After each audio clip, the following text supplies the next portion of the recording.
लौटती। इस चक्रव्यूह में घुसने के बाद आप वापसी चाहते हो, वापसी नहीं होती। और वापसी गैर से जब आदमी चाहता है, दूसरे से वापसी चाहता है, वो तो होती ही कभी नहीं। बेटा सुख देता है, पोता सुख देता है। सुख तो अगर तुम्हारे भाग में लिखा है तो जमीन का तिनका भी सुख देता है, और अपने भाग में नहीं लिखा। अंधे राजा धृतराष्ट्र के 100 बेटे,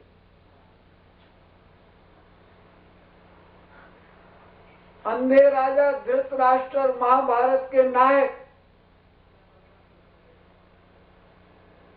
सारा महाभारत का सीरियल देखो, कोई बेटा पैर दबाने के लिए गया है? अंधे राजा धृतराष्ट्र के उस सारे सीरियल में कहीं ऐसा कोई विराम आया है कि बड़ा बेटा दुर्योधन जाकर के चरण छू करके हाथ जोड़ करके प्रार्थना करे कि पिताजी बताओ मेरे लिए क्या? 100 बेटे। और विवाह कराया था पत्नी के साथ कि उसकी आंखों से संसार देख लूंगा, लेकिन वो घर में आने से पहले ही आंखों पर पट्टी बांध ली। पति तो अंधेरे में टक्कर खा ही रहा था। एक अंधेरे में टक्कर खा रहा था, दूसरा और टक्कर मारने वाला मिल गया। सुख, गैर से सुख चाहता है आदमी।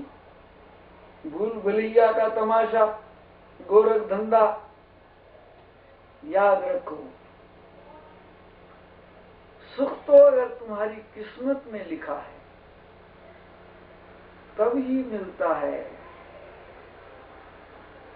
पर आशा लगा करके निराशा के अलावा कभी किसी को कुछ हाथ नहीं आता। यही चक्रव्यूह है कि इस संसार में हम इसे तोड़कर अंदर घुस तो जाते हैं, और घुसने के बाद हम वापसी चाहते हैं। सारा गीता का ज्ञान भगवान कृष्ण ने उस कंपायमान अर्जुन को, और कर्म योग में एक ही तो चाबी बताई कि कर्म तो कर, लेकिन निष्काम कर्म कर। आदमी सबसे दुखी है, जानवर भी इतना दुखी नहीं, पक्षी भी इतना दुखी नहीं, और दरख्तों की तो बात ही छोड़ दीजिए। सृष्टि में केवल मनुष्य दुखी है। इसे ज्ञान दिया कि तू काम कर, निष्काम कर्म योग।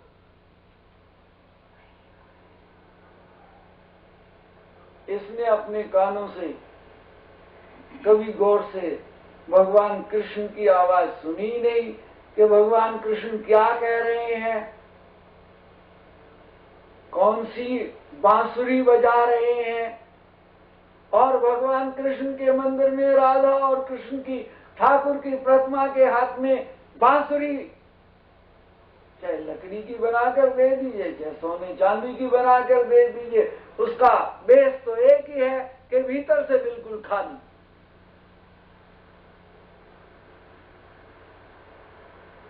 और भगवान की बांसुरी तो सारा संसार सुनता है, पर आदमी की बांसुरी कोई नहीं सुनता, क्योंकि आदमी ने बांसुरी तो बजाई पर अपने आप को खाली नहीं किया,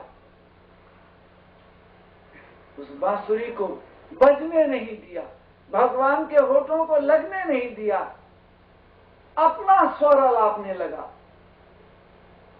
और भगवान गीता में अर्जुन से कह रहे हैं, शांति चाहता है?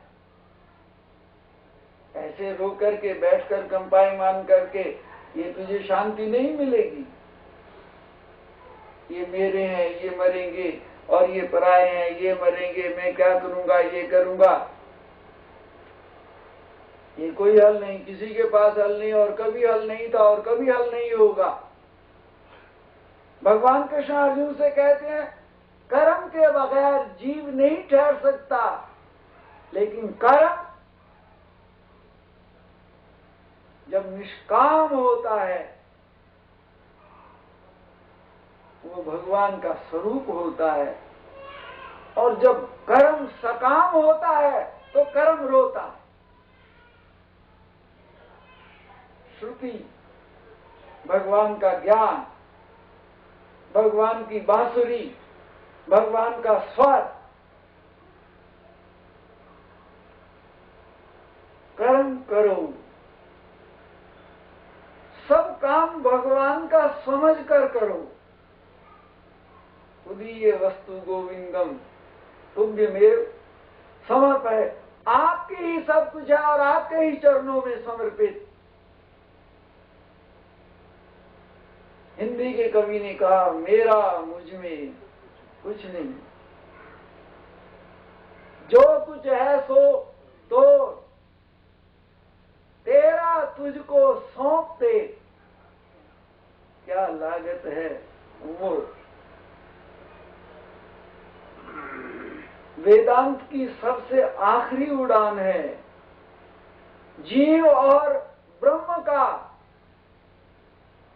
एक स्वरूप, ममैवांशो जीव लोके, ईश्वर अंश जीव अविनाशी, वही है। मेरा मुझ में कुछ नहीं, मेरा मुझ में कुछ नहीं। दौलत से घर भरा हुआ हो, लेकिन मेरा मुझ में कुछ नहीं। जो कुछ है सो तो, जो कुछ है प्रभु सब तेरा है। बैंक में बड़ी दौलत होती है, खूब जमा करा करके लोग जाते हैं, और अगर खजांची को ये अहंकार आ जाए कि ये सब मेरा है, मैंने अपने हाथों से तिजोरी में रखा है, सब मेरा है, वो भूल में है, वो नादानी कर रहा है। वो तो लोगों की दौलत है और वो एक खजांची के रूप में है। ये सब भगवान की सृष्टि और भगवान की दौलत, और हम सब उसकी दौलत के ट्रस्टी, खजांची। मेरा मुझ में कुछ नहीं, जो कुछ है सो तो तेरा तुझको। जब तू मांग रहा है दे दो, जब कोई चेक कैश करा रहा है कैश कर दो, जब कोई जमा करा रहा है जमा कर लो। मेरा मुझ में कुछ नहीं, जो कुछ है सो तो तेरा तुझको सौंप दे। जब वो मांग रहा है दे दो, जब वो दे रहा है जमा कर लो। निष्काम योग है राजा जनक, और क्या है वो वही जो राम रची राखा, जो राम ने रचना रची है वो हो रहा है। जो हमसे करा रहा है वो हो रहा है, जो किसी से करा रहा है वो हो रहा है।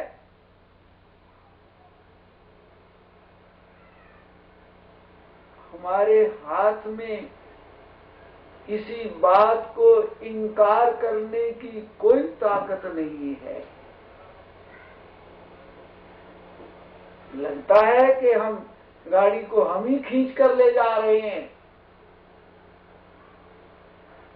सम्राट एक अपने स्वर्ण रंग के रथ पर बैठा हुआ जा रहा था, यात्रा कर रहा था। अब यात्रा तो यात्रा ही है। जब जमीन पर रथ चले, चाहे घोड़ा चले चाहे कार चले, उसमें कष्ट तो होता ही है। कितनी भी सुविधाजनक यात्रा हो, यात्रा तो यात्रा ही है। जा रहा था, घोड़े जुड़े हुए थे, घोड़े सर पर चल रहे थे। राजा ने दूर से देखा, एक लकड़हारा सर पर लकड़ी का गट्ठर बांधा हुआ और बड़ी एस थी, बड़े धीरे धीरे धीरे धूप कड़ाके की पड़ रही थी, पसीने से लथपथ हो रहा था, चल रहा था। राजा ने लकड़हारे को देखा, बूढ़े को देखा, अनायास दया और अपने साथी से कहा, ठहरो, इस बूढ़े को बुलाकर लाओ और बैठा। स्वर्ण रथ खड़ा किया। सारथी ने कहा, अरे बैठ जा इसमें। उसने देखा, अरे सोने का रथ, और मुझे, नहीं जी नहीं जी नहीं जी। सारथी ने कहा, सम्राट कह रही हैं, बैठ जा। सर पर जो गरडी थी वो तो सर पर ही रखी, और रथ में धीरे से सुकड़ कर बैठ गया। सम्राट ने कहा, अरे इस भार को सर से उतार कर रख दे। उसने कहा, नहीं सरकार, आपने मुझे इसमें रथ में बैठा लिया, ये क्या कम है, और मैं ये भी आपको कष्ट दूं कि सर का भार भी इसमें रख दूं। मुझे आपने बैठाया, यही बहुत मेहरबानी है, कृपा करके ये भार तो मेरे सर पर ही रहने।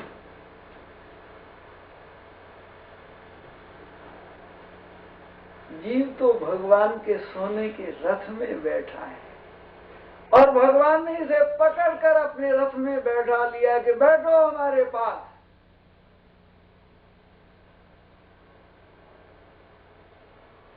दया करके भगवान ने इसे रथ में बैठा लिया, लेकिन ये सिर पर लकड़ियों का जो भार है उसे रथ में रखना नहीं चाहता, और यही समझे बैठा है कि मेरा भार तो रथ में है, लेकिन लकड़ी का भार मेरे सर पर है। मैं रथ में बैठा हूं, लेकिन लकड़ी का भार मेरे ही सर पर है। कर्तापन का अभिमान, सब कुछ उसके चरणों में बैठकर समर्पण होकर के, हल्का होकर के, एक बार भी हम भगवान की गोद में नहीं जाते, और निष्काम के कर्म किए बगैर कोई जीव हल्का नहीं होता। इसे जब हम सुमरण करते हैं, जिसे कहा ना, सुमरण करो सुमरण करो सुमरण करो सुमरण करो सुमरण करो सुमरण करो, सुंदर मन को सुमरण करो। सुमरण, ये बड़ा एक भारतीय संस्कृति का बड़ा ऊंचा शब्द है, सुमरण। सुमरण करो। सुमर सुमर नर उतरी पार। सुमरण करते करते आदमी पार उतर जाते हैं। सुमरण करो, दो चार बातें ही हैं याद रखने वाली। ग्रंथ तो बहुत हैं, कहानियां बहुत हैं, मतलब की बात थोड़ी होती है। बाकी आदमी के पास टाइम बड़ा है, लंबा टाइम है, इसलिए लंबे टाइम को लंबी कहानी से लंबे तरीके से पास करने के लिए, लेकिन मतलब की बात उसमें थोड़ी होती है। मतलब की बात सुमरण करो। कबीर ने बहुत बढ़िया बात कही, साधु ऐसा चाहिए जैसे सूप सुबह, सार सार को ग्रही रहे और थोता गई उड़ा। कबीर तो कबीर थे, बिना पढ़े लिखे, लेकिन पढ़े लिखों के गुरु। कहते साधना करने वाले, साधु से मतलब कोई वेशभूषा वाला नहीं, सब साधु हैं। इस परमात्मा की राह पर चलने वाले सब साधु हैं, साधना करने वाले सब साधु हैं, जाने अनजाने सब साधु हैं। भगवान ने तो कोई असाधु पैदा ही नहीं किया। इसलिए कबीर कहते हैं साधु ऐसा चाहिए। इस संसार में सफर करने वाला कैसा आदमी चाहिए? जैसे सूप स्वभाव। पुराना जमाना था, पुरानी चीजों को देखता था, कभी पुरानी चीजों का उदाहरण दे करके समझाता था। साधु ऐसा चाहिए जैसे सूप स्वभाव। ऐसे सूप स्वभाव, सार सार को ग्रही रहो, मतलब की बात को ग्रहण कर लो। सार सार को ग्रही रहो। जब बाजार से चीज खरीद करके लाते हैं, उसका पैकिंग बहुत बढ़िया होता है, ऊपर और भी झोले में माल डाल करके देता है, वो भी बहुत बढ़िया होता है। और घर आते ही झोला भी एक तरह, पैकिंग भी एक तरह, उसमें जो अंदर चीज जो वो खरीद कर लाया है, बाहर का जो पैकिंग है वो खरीद कर नहीं लाया, उसके उसने पैसे नहीं दिए, जो माल खरीद कर लाया है, सार सार को ग्रही रहे, उसको उठा लेता। बाकी एक तरफ थोथा दौरा, अब बेकार की चीज को छोड़ दो, सार सार को ग्रही रहो। सार क्या है? जीवन में श्रवण, सुनो,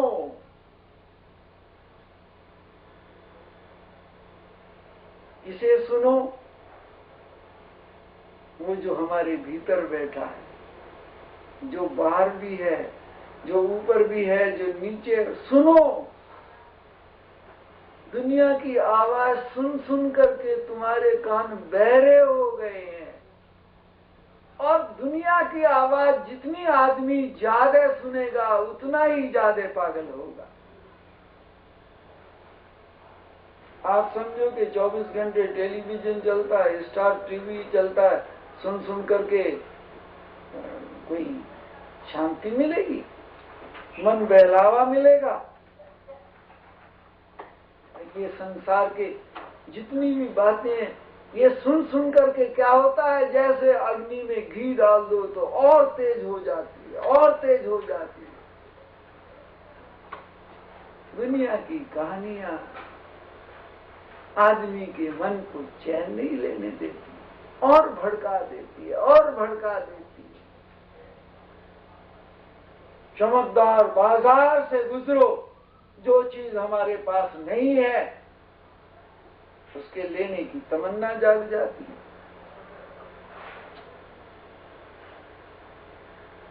मन में एक शांति की लहर आती हो तो उसमें एक तृष्णा का एक हिलोरा उसे झकझोर देता है। कमजोर आदमी हो तो उसे ठंडी हवा, गर्म हवा तुरंत पकड़ लेती है। और आदमी तो बड़ा कमजोर है, इसकी स्मृति बड़ी कमजोर है, बिखरा हुआ चित्त बड़ा कमजोर है, भटका हुआ मन बड़ा कमजोर है। ये देखने में पहलवान लगता है, लेकिन इसकी क्षमता कुछ नहीं। इसका हाल ये है, गंगा गए गंगा दास, जमुना गए जमुना दास, जहां देखी तवा प्रांत वहीं गुजारी सारी। घर में 100 चीजें पड़ी हो, लेकिन जैसे ही बाहर की कोई चीज देखेगा फट से। इसे फिसलने के लिए कोई बुलावे की जरूरत नहीं, कुछ जरूरत नहीं, ये तो फिसला फिसलाया ही पड़ा है। इसे तो संभालने की जरूरत है, फिसलने के लिए तो इसे कोई जरूरत नहीं है। ये तो गिर ही रहा है, गिर ही रहा, ऊपर से फाल पानी नीचे तो गिर ही रहा। नीचे गिरने के लिए कोई ताकत लगाने की किसी को भी जरूरत नहीं है। हिमालय की चोटी पर चढ़ना हो तो बड़ा जोर लगता है, हर आदमी नहीं चढ़ सकता, पर ऊपर चढ़कर नीचे छलांग लगाना हो तो कोई मुश्किल नहीं है। ये दुनिया तो ये ऐसी फिसल मिट्टी है, इसमें तो फिसला, अब फिसला तो अब फिसला, अब फिसला तो अब फिसला। इसलिए सार सार को गृही रहो। सार क्या? सुनो, परमात्मा के अलावा और कुछ भी सार नहीं। इसलिए कहा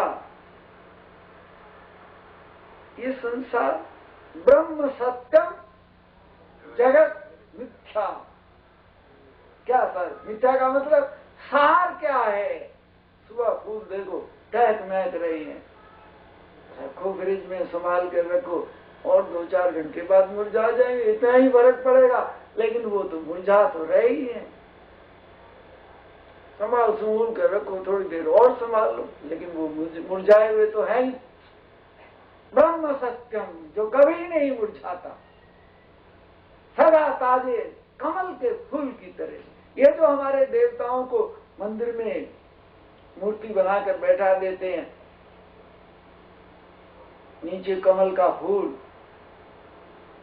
ऊपर महात्मा बुद्ध ध्यान लगाए बैठे हैं, नीचे कमल का फूल, ऊपर भगवान राम की छवि विराजमान है, नीचे कमल का फूल, ऊपर भगवान कृष्ण को विराजमान किया हुआ है, नीचे कमल का फूल, ऊपर भगवान शंकर। इन सबको कमल के फूल पर ही क्यों खड़ा कर दिया? बैठाया तो कमल का फूल, खड़ा किया तो कमल का फूल, और कोई फूल जचा ही नहीं। चमेली है, जूही है, आप लोग तो गुलाब गुलाब गुलाब गुलाब कह करके, लेकिन किसी ने गुलाब के ऊपर किसी भगवान को चढ़ाया नहीं। कमल का फूल। हमारी संस्कृति में एक एक चीज एक फिलॉसफी बयान करती है। संसार में रहो, कैसे रहो? जैसे जल में कमल का फूल, और जिन देवताओं को, जिन भगवान को हम आराधना कर रहे हैं, उन्हें कमल के फूल पर खड़ा किया है। ये संसार में जन्मे तो सही, लेकिन संसार में लिप्त नहीं हुए, फंसे नहीं, जल से ऊपर कमल के तरह से। स्वामी राम तीर्थ कहा करते थे,